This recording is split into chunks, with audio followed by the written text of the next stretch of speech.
The House Permanent Select Committee on Intelligence meets today in open session to convene a hearing on cyber threats and the ongoing efforts to protect the United States.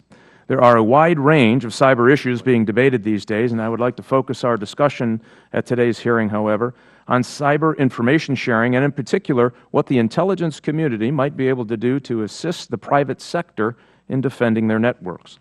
The Speaker has asked Congressman Mac Thornberry of this committee to lead efforts of the House on a broader range of important cybersecurity issues, and his task force has done some very important work in thinking through some of these difficult problems.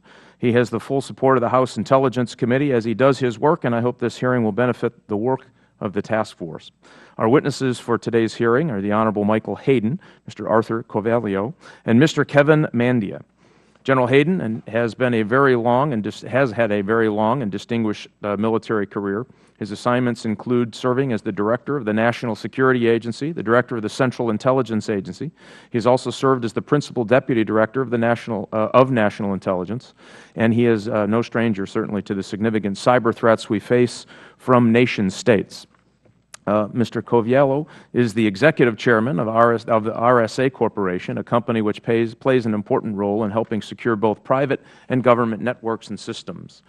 RSA's business alone would probably be sufficient to qualify him to testify before this committee on cyber, but RSA has also been the target of a significant cyber attack recently, and therefore serves as a useful case study for the state of our cybersecurity affairs.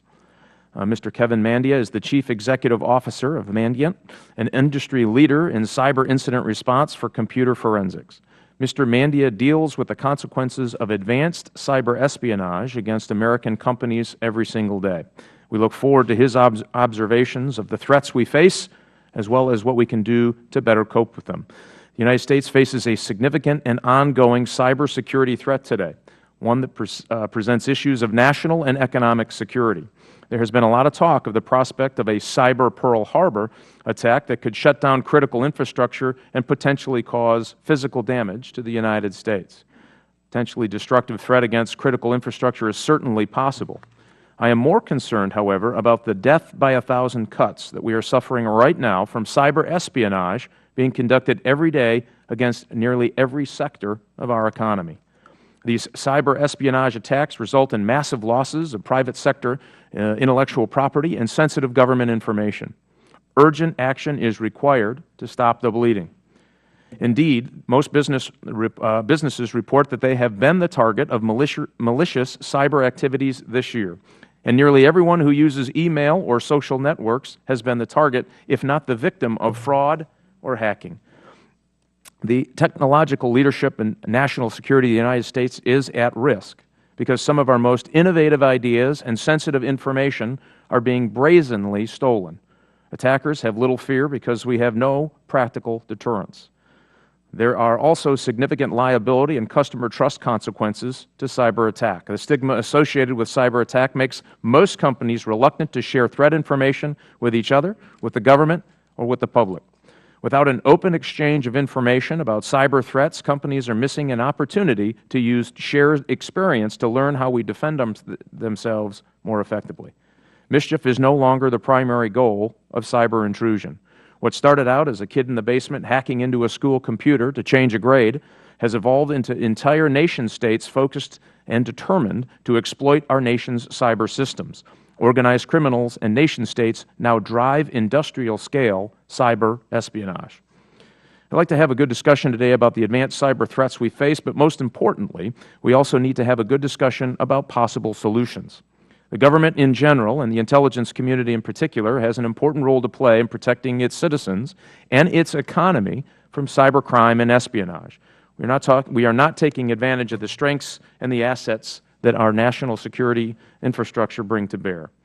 The intelligence community collects valuable information about advanced foreign cyber threats that could dramatically assist the private sector in the defense of their networks. For a variety of legal and policy issues, however, we don't get the full value of those valuable intelligence insights. Essentially, the United States is fighting with one hand tied behind its back. The good news is there is some innovative work being done in the Department of Defense that suggests a way forward to changing this paradigm. The Department of Defense has introduced programs that helps enable defense industrial base, or DIB, companies protect themselves by providing them with cyber threat intelligence.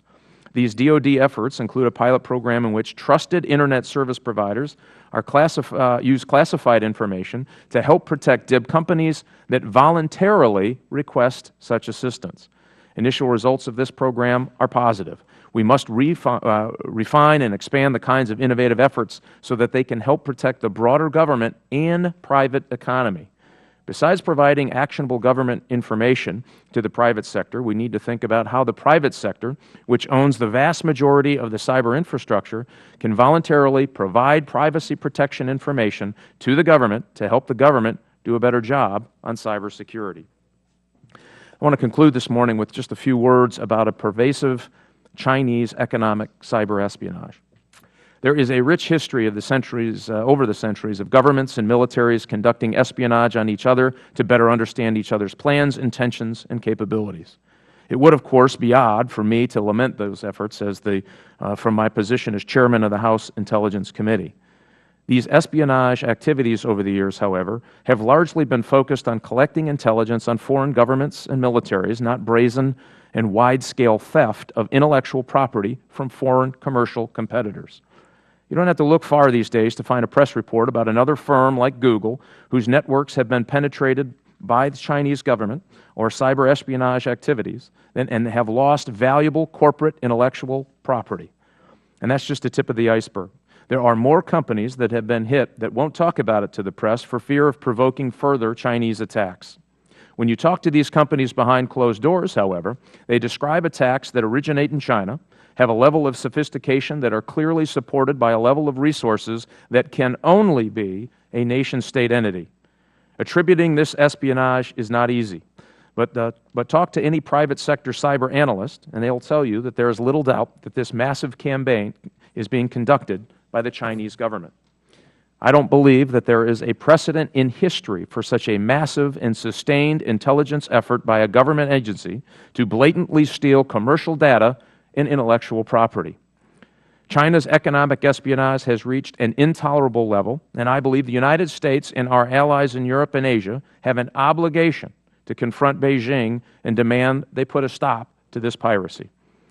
Beijing is waging a massive trade war on all of us. We should band together to pressure them to stop. Combined, the United States and our allies in Europe and Asia have significant diplomatic and economic leverage over China. We should use this to our advantage to put an end to this activity. Whether or not we will ever be able to convince Beijing to voluntarily stop their economic cyber espionage campaign and their predatory economic behavior, we have a lot of work to do here in the United States to improve our cybersecurity, including improving the sharing of cyber threat information with and between the government and the private sector. I asked our witness to be here today. They're all excellent resources to help us understand these issues, and I look forward to today's discussion. And with that, I ask our ranking member if he has any opening statement.